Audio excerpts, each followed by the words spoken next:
Are you in the middle of what I like to call the divorce fog? You don't know what hit you. All of a sudden, your wife hit you with the I want space or I love you, but I'm not in love with you. I want to take a different direction. Brother, if you're in this situation, I know exactly where you are at because I was there myself before. And this can be very disorienting because you think everything is going fine. You think the marriage is honky dory, and then all of a sudden she hits you with that. But if you stay to the very end of this video, we're going to talk about one of the key things you need to stop doing in order to save your marriage, if that is what you truly want to do. So, you're probably in the divorce fog. You don't know what happened. You thought your marriage was good, was solid, and all of a sudden, out of nowhere, you feel blindsided. And what I like to call the divorce fog is like the space of like, what's going on? Where did this come from? I'm angry. I'm upset. I'm in love. I miss her. Do I even want to be with this woman? All these emotions are just kind of all over the place. And it's difficult for you because maybe you can't concentrate on your business.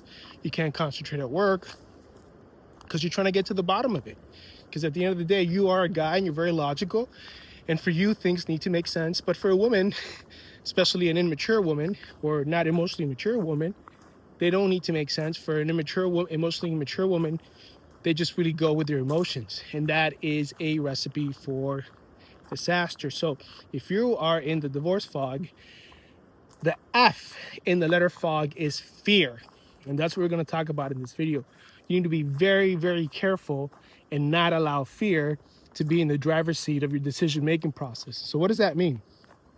A lot of guys, when they get into the situation, they get fearful that they're going to lose their wife, or she's going to meet someone else, or maybe she already met someone else, maybe she cheated on you, or maybe she already started dating someone else, some old high school friend of hers that she had the hots for. And she's like, well, this is my opportunity before I get too old. And the fear of losing the house, of losing the family, of what does it mean for my finances? What does it mean for my children? What does it mean? Are they going to have a stepdad? Like, all these fears create a very high level of anxiety. And if you're in a very anxious state, you're not going to make the very best decisions, not only for yourself, for your family, but most importantly for your children. And even for your wife, if that's what it is, if it is that you ultimately want to win her back. You can't be in an anxious state. You have to be grounded and centered in what it is that you're doing, because if you allow fear to take control, then it's going to be a recipe for disaster. Because then what you're going to do, which is what most men do in these situations, they so fearful they're going to lose their wife, they go chasing after her. So they go chasing after her, and what this actually does, it pushes her further and further away from you. Because it's like this needy behavior of like, I need her to validate me, I need her to see me, I can't lose her. She's looking back and seeing, who is this man? He can't even stand on his own 2 feet. She's thinking, I'm having an emotional moment. Maybe I want a divorce, maybe I don't want a divorce, maybe I want to explore this new thing with this guy I met, maybe I just want to go hang out with my single friends.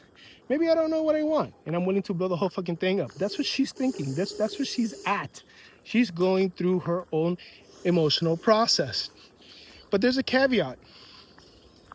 This woman, if she's willing to blow up her family and blow up her marriage, granted you haven't done anything really, really bad, shows a level of emotional immaturity. So the last thing you do is put all your faith and trust in her, because that's just a recipe for disaster. So what you need to do is not allow fear to be in the driver's seat. Put him in the back seat and say, okay, first thing I need to do is I need to get centered. Okay, I need to calm my emotional state.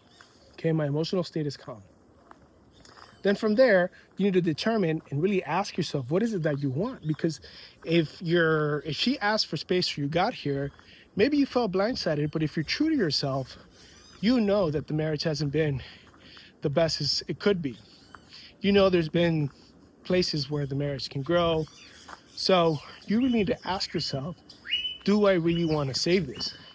And most men say, yeah, I want to save it because of the children and because of this or because of that. And that's fine. You could do that.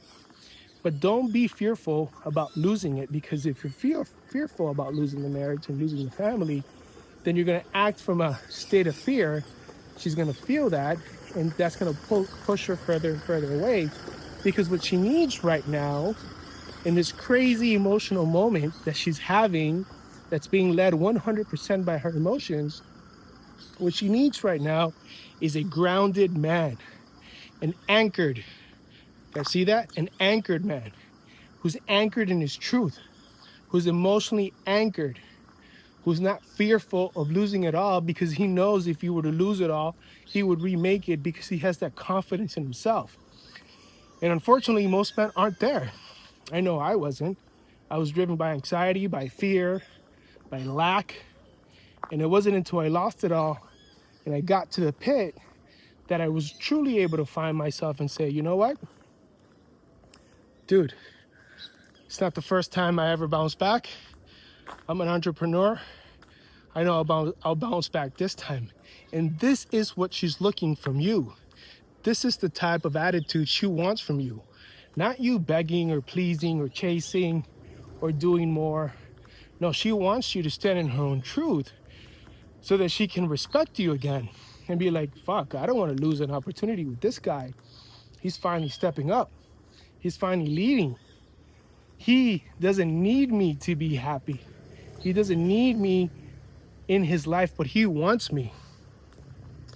And when you start leading from that place, then she has two choices.